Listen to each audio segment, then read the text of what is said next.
क्या आप जानते हैं कि वासना कैसे आपके जीवन को प्रभावित कर सकती है? क्या आप जानते हैं कि ब्रह्मचर्य कैसे आपको वासना से मुक्ति दिला सकता है? आज के बाद आप रोना छोड़ देंगे और वासना से मुक्ति का रास्ता चुनेंगे। आइए जानते हैं कैसे काम वासना से क्या क्या नुकसान होता है। मैं आपको इसके 7 नियम बताता हूँ जो आपके अंदर हो भी सकते हैं या नहीं भी हो। काम वासना से कई सारे नुकसान हो सकते हैं। नंबर 1, असर मानसिक और शारीरिक थकावट। काम वासना के कारण व्यक्ति को मानसिक और शारीरिक थकावट हो सकती है, जिससे उसके दैनिक कार्यों पर प्रभाव पड़ सकता है। नंबर 2, असर संबंधों में समस्याएं। काम वासना के कारण व्यक्ति के संबंधों में समस्याएं आ सकती हैं, जैसे कि परिवार और मित्रों के साथ मतभेद। नंबर 3, असर आत्मसम्मान की कमी। काम वासना के कारण व्यक्ति को आत्मसम्मान की कमी हो सकती है, जिससे वह अपने बारे में नकारात्मक महसूस कर सकता है।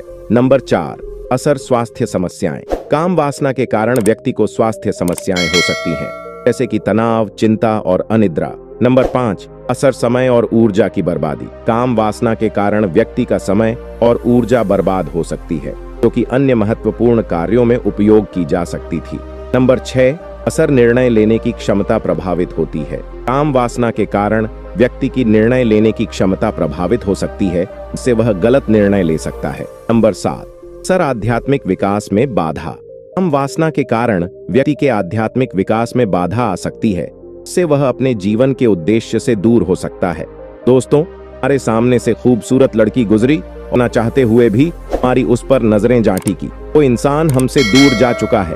पॉर्न वीडियो सामने नहीं है, अश्लीलता भी सामने नहीं है, लेकिन हमारा मन भी बार बार उन्हीं के विचारों में खोया रहता है। उनको पाना चाहता है, उन्हें दोबारा देखना चाहता है। चाहते तो है कि हमारा मन सब चीजों के पीछे ना भागे, लेकिन हमारा मन उन सब के पीछे पीछे ही चलता जाता है। और इसके बाद हम कोई भी काम करते हैं, वही ख्याल, वही क्रियाएं बार बार हमारी आंखों के सामने आ जाता है, जिससे हम अपने कामों में ध्यान नहीं लगा पाते हैं। और हम यह समझ भी नहीं पाते कि इतना संकल्प और इतनी शपथ लेने के बाद भी हम अपने मन को नियंत्रण में क्यों नहीं कर पाते। क्यों हमारा मन तरह तरह की काम वासनाओं के पीछे भागता रहता है? क्या इस मन को संतुलित किया जा सकता है? क्या यह वाकई में संभव है? तो चलिए इस सवाल को एक बौद्ध की कहानी से समझते हैं। एक समय की बात है, एक गुरु का एक शिष्य था। उसकी उम्र 16 साल की थी। वह शिष्य रोज भिक्षा मांगने जाता था। एक दिन रास्ते में उसने देखा कि जो 16 एवं 17 साल का होगा, एक पेड़ के पीछे छिपकर कुछ देख रहा था। वह जवान शिष्य उस लड़के से कहा, मित्र क्या देख रहे हो? उस लड़के ने कहा, आओ तुम भी देखो, देखो परिया कैसे नदी के किनारे हिल रही है। शिष्य ने नदी की ओर देखा। वहां पर कुछ लड़कियां नदी के किनारे कपड़े धो रही थीं। शिष्य ने कहा कि मित्र, लड़कियां कपड़े धो रही हैं, तो इसमें छुपकर देखने जैसा क्या है? लड़के ने कहा, अरे तुम अंधे हो गए हो क्या? तुम्हें दिख नहीं रहा? जरा उनके शरीर को देखो, उनकी अदाओं को तो देखो, सुंदरता चारों तरफ कैसे बिखरी पड़ी है। तब शिष्य ने फिर से नदी की ओर देखा और वह देखता ही चला गया। अभी तक वो बिल्कुल निर्भय था, उसके मन में कोई डर नहीं था, लेकिन अब वह भी छिपने लगा, जैसे कोई अपराधी छिपता है। फिर अचानक वह अंदर तक कांप गया और उसने अपने आप से सवाल किया कि मैं यह क्या कर रहा हूँ? क्या यह सही है? मुझे यहाँ से चले जाना चाहिए। और वह तुरंत ही वहां से चला गया और वह जवान शिष्य आश्रम पहुंचा और अपने बाकी कार्यों में लग गया। लेकिन जो भी उसने देखा था वो उनकी आंखों के सामने बार बार आ रहा था। मन में वही सब चल रहा था और उनका मन दोबारा वहीं जाने के लिए लल्ला हो रहा था। अब वो हर रोज जल्दी भिक्षा के लिए निकल जाता है और वहीं उस लड़के के साथ छुपकर उन लड़कियों को देखता। अब यह उस जवान शिष्य का रोज का काम हो गया था। उस शिष्य का मन आश्रम के कामों में नहीं लग रहा था। वह हर काम को आधा अधूरा ही कर रहा था। वह अलग ही दुनिया में खोया रहता था। जब गुरु उसे शिक्षा दे रहे होते हैं भी उनका मन वहां नहीं होता है। गुरुजी ने अपने शिष्य की हरकतों को भांप लिया था। इसीलिए एक दिन गुरुजी ने अपने शिष्य से कहा कि अब रोज साथ में ही भिक्षा मांगने जाएंगे। तब शिष्य ने कहा, अरे नहीं गुरुदेव, परेशान क्यों होते हैं? मैं अकेला ही ठीक से भिक्षा मांग सकता हूँ। गुरु ने कहा, है तुम अकेले ही चले जाना। शिष्य आश्रम से भिक्षा मांगने के लिए चला गया। गुरुजी भी शिष्य को देखने के लिए आखिर कहाँ जाता है, किससे मिलता है, सब जानने के लिए उसके पीछे पीछे चल दिए। कुछ दूर जाने के बाद एक रास्ते पर गुरु ने देखा उनका शिष्य एक लड़के के साथ मिलकर पेड़ के पीछे अपराधी की तरह छिप रहा है, कुछ देख रहा है। गुरुजी ने अपने शिष्य के पीछे आकर खड़े हो गए। उन्होंने देखा उनका शिष्य छिपकर लड़कियों को देख रहा है जो अपने कपड़े धो रही थीं। गुरु ने कहा, इन लड़कियों से भी भिक्षा लेनी है? मैं अपने गुरु की आवाज सुनते ही वह शिष्य पूरी तरह से घबरा गया, जैसे किसी चोर की किसी ने रंगे हाथों पकड़ लिया हो। उनकी हालत खराब हो गई। वह जवान शिष्य कुछ बोल भी नहीं पा रहा था।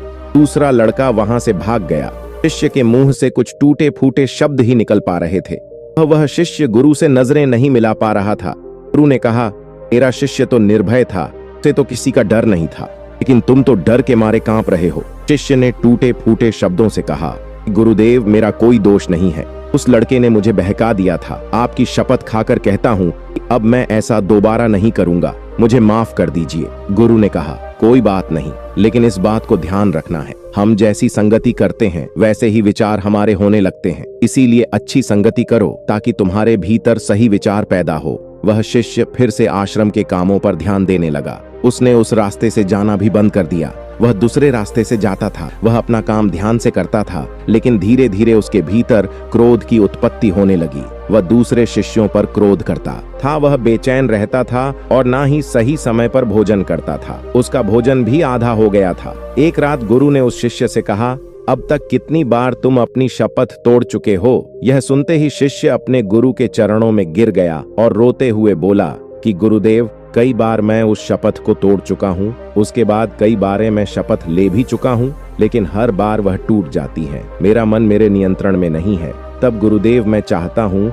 कि मैं अपने मन से इन सारे गंदे विचारों को निकल दूं, लेकिन मैं चाहकर भी ऐसा नहीं हो पा रहा है। गुरु ने शिष्य को ऊपर उठाया और आश्रम के बगीचे की ओर ले गए। कहा, देखो, यहाँ पर कुछ नालियां बनी हुई हैं। इससे नदी का पानी इन पौधों तक आ रहा है और वह पानी निरंतर एक भाव से आ रहा है। क्या तुम इस भाव को रोक सकते हो? शिष्य ने कहा, क्यों नहीं। तब शिष्य ने कुछ रेत उठाकर उस नाली में डाल दिया। वह पानी थोड़ी देर के लिए रुका, लेकिन फिर से उस रेत ऊपर से होकर निकल गया। गुरु ने कहा, यह पानी तो रुका ही नहीं है। इसके बाद शिष्य ने कुछ कंकड़ पत्थर उठाकर उस नाली में डाल दिए, लेकिन फिर से उन कंकड़ पत्थरों के ऊपर से होकर निकल गया। गुरु ने कहा, शिष्य, ये क्या है? तो अभी भी नहीं रुका है। एक बात बताओ, अगर मैं शपथ लूं कि मैं इस पानी को रोक दूंगा, मैं इस पानी को रोक नहीं सकता हूँ। शिष्य ने कहा, कोई बात नहीं गुरुदेव, मैं आपकी शपथ अभी पूरी कर देता हूँ। इस पानी को तो मैं रोक ही सकता हूँ। शिष्य एक बड़ा सा पत्थर लेकर आया और उस नाली में डाल दिया, पर पानी रुक गया। तब शिष्य ने कहा, देखा गुरुदेव, पानी तो रुक गया, अब आपकी शपथ पूरी हुई। लेकिन गुरुदेव ने थोड़ा सा मुस्कुराए और कहा, शिष्य, तुम ध्यान से देखो, पानी रुका है, लेकिन वो पानी पीछे की नाली तोड़कर बाहर आ गया है और अगल बगल से बह रहा है और इस पत्थर से आगे भी गया है और अपना रास्ता बदलकर फिर से आगे की ओर बह जाएगा। और थोड़ी देर में बिल्कुल ऐसा ही हुआ। गुरु ने कहा, तुम्हारे साथ भी ठीक ऐसा ही हो रहा है। तुम बार बार शपथ ले रहे हो और हर बार तुम्हारी शपथ बड़ी होती जा रही है और हर बार तुम्हारी शपथ टूट जाती है और यह हमेशा ही टूटती रहेगी। कितना भी बड़ा पत्थर रख लो, पानी तो अपना रास्ता बना ही लेगा। यह देखकर शिष्य निराश हो गया और गुरु से कहा, हे गुरुदेव, क्या कोई रास्ता नहीं है कि मैं अपनी शपथ पूरी कर सकूं और मैं सही रास्ते पर चल सकूं? वो विचार मेरे मन में ना आए। गुरु शिष्य को एक नदी के पास ले गए, जहां से उन छोटी छोटी नालियों में पानी आ रहा था। तब गुरु ने कहा, यह पानी इस नदी से आ रहा है और अगर हम यहीं से इस रास्ते को बंद कर दें जिसे यह पानी बगीचे में जा रहा है, तब क्या हमारी शपथ पूरी हो सकती है? तब शिष्य ने कहा, अवश्य ऐसा हो सकता है। मैं इस पानी को यहीं से बंद कर देता हूँ, तब आगे पानी जाएगा ही नहीं और आपकी शपथ भी पूरी हो जाएगी। शिष्य ने नदी से निकलने वाले रास्ते को भरपूर मेहनत करके पत्थरों को डाल डालकर पूरी तरह से बंद कर दिया और कहा, लो गुरुदेव, हो गया, अब पानी नहीं जाएगा। तब गुरु ने कहा, अगर पेड़ पौधों का क्या होगा जो बगीचे में लगे हैं? उन्हें तो पानी चाहिए और उसमें से तो पानी चाहिए और उनमें से तो कई ऐसे हैं जिन्हें रोज पानी चाहिए, वो तो मुरझाकर मर ही जाएंगे। उनका क्या होगा? पानी तो खोलना ही होगा। शिष्य ने वापस नदी से जाने वाले पानी के रास्ते को खोल दिया। तब गुरु ने कहा, एक बात बताओ, अगर हम पानी को और ज्यादा खोल दें, 2 गुना, 4 गुना, 10 गुना पूरी नदी का पानी बगीचे की ओर मोड़ दें, तो क्या होगा? शिष्य ने कहा कि तब गुरुदेव, बगीचे में जितने पेड़ पौधे हैं तब नष्ट हो जाएंगे, वहां कुछ नहीं बचेगा। गुरु ने कहा, समझो, इस बात को हमें किसी चीज को रोकना नहीं है, हमें शपथ नहीं लेनी है, हमेशा संतुलन कायम करना है। ज्यादा पानी से भी पौधे नष्ट हो सकते हैं, कम पानी से भी पौधे नष्ट हो सकते हैं। जीवन पनपता है तो संतुलन से ही जीवन चलता है। तो संतुलन से मन को इस पानी की तरह नियंत्रित करने की आवश्यकता नहीं है, बल्कि मन की शक्ति को एक दिशा देने की आवश्यकता है। इस तरह इस पानी से जीवन पनप सकता है, पूरी तरह नष्ट भी हो सकता है। इसी तरह मन की शक्ति से हमारा निर्माण भी हो सकता है और हमारा पतन भी। अब शिष्य ने कहा, लेकिन गुरुदेव, हमारे मन में जो बुरे विचार आते हैं उन्हें मैं कैसे रोकूं? तब गुरुजी ने कहा कि रोकने की आवश्यकता नहीं है। जो भी विचार तुम्हारे भीतर है, तुम्हारे की कारण है।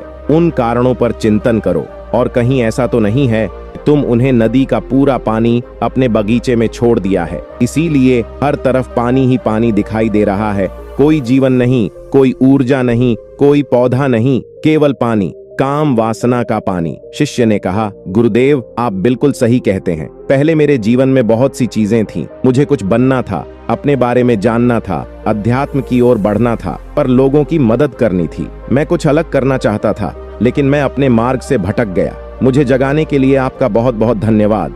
उस दिन शिष्य रात को बहुत चैन की नींद से सोया। सुबह उठकर उसने अपने कार्य को पूरे मन से किया और उसी रास्ते से गया जहां वह लड़का उस पेड़ के पीछे आज भी छिपा हुआ था। वह उस नदी पर पहुंचा जहां पर वह लड़कियां कपड़े धो रही थीं। उसने उन लड़कियों से पानी मांगा। उनमें से के लड़की ने उस शिष्य को पानी पिलाया और उस शिष्य के चरण स्पर्श किए। तब शिष्य ने अपना हाथ ऊपर उठाया और कहा कि तुम्हारा कल्याण हो। शिष्य का मन जैसा सकारात्मक ऊर्जा से भर गया। उसके चेहरे पर मंद मंद मुस्कान आ गई, जैसे उसे कोई खोया हुआ वापस मिल गया हो। वापस अपने रास्ते पर चल दिया, उसी निभर्क के साथ जैसे वह पहले जाता था। पीछे से वह लड़का उस शिष्य के पास आया और कहा कि क्या बात है, आज तो तुमने नजदीक से दर्शन कर लिए, तुम तो मुझसे भी आगे निकल गए। तब शिष्य ने उसे लड़के से कहा कि हम हमेशा दूसरों के दर्शन करने में व्यस्त हो जाते हैं, अपने दर्शन हम कभी कर ही नहीं पाते हैं। तुम कब तक यूं ही पेड़ों के पीछे छिपे रहोगे? किसी को पसंद करे तो शादी कर लो, लेकिन इससे पहले कुछ बन जाओ, अपनी खुद की कुछ पहचान बनाओ। यूं अपना समय और अपनी ऊर्जा नष्ट मत करो। वह लड़का रोज शिक्षा से मिलने लगा। उस लड़के ने भी उस नदी के किनारे जाना ही छोड़ दिया था और वो अपने जीवन में कुछ बनने के लिए संघर्ष करने लगा। संगति का असर होता ही है, इसीलिए अपनी संगत बदलो और संगत से अपने विचार बदलो। और अगर तुम खुद बदल रहे हो तो अपने आप को बदलने हुए देखो कि यह सही है या गलत। जब तुम्हारे मन में गंदे विचार आए तब अपने आप को दोषी मत मानना और आत्मगिलानी में मत जीना। यह शरीर है और यह सब इसने हजारों वर्षों में सीखा है। एक केवल तुम्हारे संकल्प कर लेने से, सिर्फ शपथ ले लेने से टूटने वाला नहीं है, लेकिन तुम्हारे पास वो शक्ति है जो ऊर्जा है, जिसका सही संतुलित उपयोग करने से तुम एक हरा भरा बगीचा तैयार कर सकते हो। तुम यह सोच भी नहीं सकते हो कि तुम क्या हो।